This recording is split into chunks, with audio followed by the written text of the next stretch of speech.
আসসালামু আলাইকুম বন্ধুরা, আপনারা শুনছেন একটি বিশেষ বুক রিভিউ।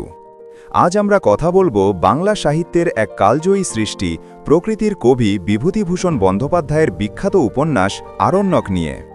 একটি উপন্যাস কিভাবে মানুষের মনকে প্রকৃতির গভীরতম আহ্বানের সাথে জুড়ে দিতে পারে, আরণ্যক আরই এক উজ্জ্বল উদাহরণ। আপনি যদি প্রকৃতির সৌন্দর্য, নির্জনতার মায়া এবং সহজ সরল জীবনের গভীরতা অনুভব করতে চান, তবে এই অডিও রিভিউটি আপনার জন্যই। উপন্যাসের পটভূমি ও লেখকের জীবন ছায়া। আরণ্যক প্রথম প্রকাশিত হয় ১৯৩৯ সালে, যদিও এটি ধারাবাহিকভাবে প্রকাশিত হয়েছিল এর আগেই। লেখক বিভূতিভূষণ বন্দ্যোপাধ্যায় তার কর্মজীবনের একটা বড় অংশ বিহারের পূর্ণিয়া ও ভাগলপুর জেলার লবটুলিয়া, ফুলকিয়া, বৈহারের সুবিস্তৃত অরণ্য অঞ্চলে এস্টেটের ম্যানেজারের সহকারী হিসাবে কাটিয়েছিলেন। উপন্যাসের প্রধান চরিত্র সত্যচরণ অনেকটা লেখকেরই প্রতিচ্ছবি। এই উপন্যাসটি তার ব্যক্তিগত অভিজ্ঞতারই শিল্পিত রূপায়ণ। গল্পের মূল ভাবনা ও চরিত্র। উপন্যাসটি শুরু হয় সত্যচরণের চাকরি পাওয়ার মধ্য দিয়ে। কলকাতা শহরের কোলাহল ছেড়ে এক বেকার যুবক সত্যচরণ জীবিকার সন্ধানে আসে ঝাড়খণ্ডের এক প্রত্যন্ত অরণ্য অঞ্চলে, যেখানে তার কাজ হল জমিদানের পক্ষে জঙ্গল পরিষ্কার করে প্রজা বসানো এবং খাজনা আদায় করা। প্রথম দিকে সত্যচরণের মনে হয় সে যেন নির্বাসিত। শহুরি জীবনের আনন্দ, লাইব্রেরি, থিয়েটার, বন্ধুবান্ধবের আড্ডা সবকিছুর অভাব তাকে নিঃসঙ্গ করে তোলে। কিন্তু ধীরে ধীরে দিনের পর দিন অরণ্যের সান্নিধ্যে থাকতে থাকতে সে এই প্রকৃতির প্রেমে পড়ে যায়। এই উপন্যাসের প্রধান চরিত্র শুধু সত্যচরণ নয়, বরং এই অরণ্য নিজেই। লবটুলিয়া, ফুলকিয়া, বৈহারের বিশালতা, তার নির্জনতা, বন্য মহিষের দেবতা টারবারোর অলৌকিক কিংবদন্তি, চাঁদনি রাতের গভীর রহস্যময়তা সবকিছুই যেন সজীব চরিত্র হয়ে ওঠে। প্রকৃতির অনবদ্য বর্ণনা। বিভূতিভূষণের লেখার প্রধান শক্তি হল প্রকৃতির বর্ণনা। আরণ্যকে সেই বর্ণনা এক ভিন্ন মাত্রা পেয়েছে।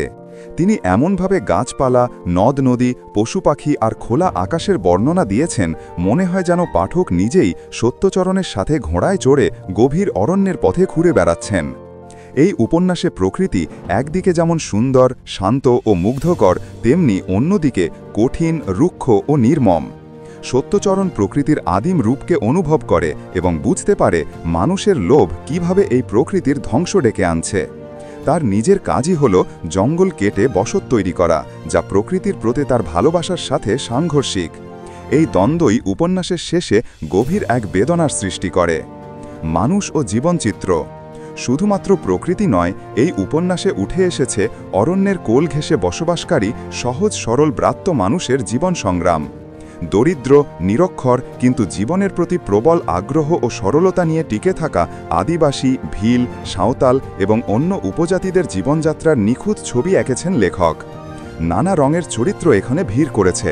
সরল হৃদয়ের নগণ্য মানুষ ধাওতাল সাহু, সঙ্গীত পাগল যুগল প্রসাদ, রহস্যময় রাজকন্যা ভানুমতি, পণ্ডিত মটুকনাথ এবং আরও কত অচেনা মানুষ। তাদের আনন্দ, বেদনা, কুসংস্কার, দারিদ্র্য এবং লৌকিক বিশ্বাস এই উপন্যাসকে আরও সমৃদ্ধ করেছে। সভ্য সমাজের চোখ দিয়ে দেখা এইসব মানুষের জীবনের নানা দিক সত্যচরণকে গভীরভাবে নাড়া দেয়। শেষ কথা ও পাঠকের অনুভূতি। দীর্ঘ ৬ বছর পর যখন সত্যচরণের চাকরি শেষ হয় এবং তাকে কলকাতায় ফিরে যেতে হয়, তার মনে সৃষ্টি হয় এক গভীর শূন্যতা। কারণ ততদিনে অরণ্য তার কাছে শুধু একটি কর্মক্ষেত্র নয়, বরং তার আত্মার অংশ হয়ে উঠেছে। উপন্যাসের শেষে সত্যচরণের আক্ষেপ, হে অরণ্যানীর আদিম দেবতারা, ক্ষমা করিও আমায়, পাঠকের মনেও এক হাহাকার সৃষ্টি করে। আরণ্যক শুধু একটি উপন্যাস নয়, এটি প্রকৃতির প্রতি মানুষের প্রেম, জীবনের সরলতা এবং সভ্যতার নামে প্রকৃতির ধ্বংসের বিরুদ্ধে এক নীরব প্রতিবাদ। এটি মানুষকে শেখায় উন্নতির চেয়েও আনন্দ এবং প্রকৃতির সাথে একাত্মতা কত বেশি মূল্যবান।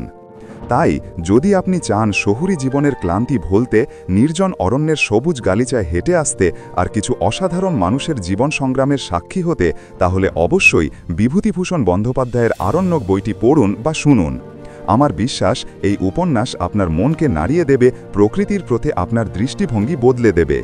বইটি আপনার কেমন লাগলো তা জানাতে ভুলবেন না।